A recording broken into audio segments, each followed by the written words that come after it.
Hey guys, so today I have a 1991 Toyota Corolla that I'm doing a evaporative air system check called a leak down test or leak detector.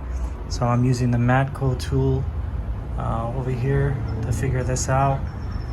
So you need this tool, obviously. This one is pretty expensive. It's about a $1,500 tool. All it does, or all it needs for it to work is you need an air hookup, which I have here, air compressor, and it comes with clamps. You can just hook up to the car battery. And I have the line hooked up. I have it turned on. Red light means there's going to be smoke.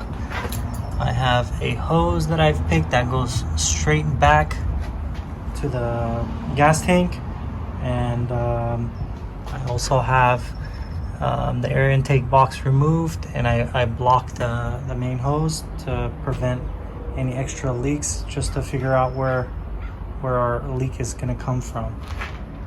So what you do is, once you're set up, we're going to turn this on.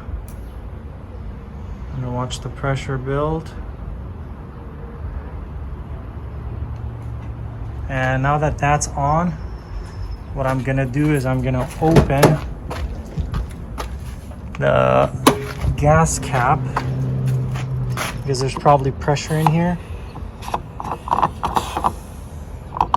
And I'm going to open that up. I'm going to leave that open, and I'm going to wait till the smoke comes out of there. That way I know there's air in the whole system.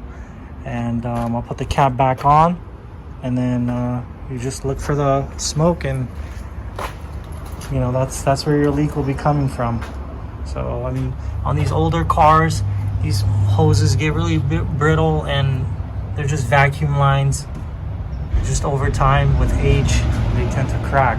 But this is the easiest and most simple way to detect a leak without, throwing parts at it. Hope this video helped, and I'll see you guys on the next one.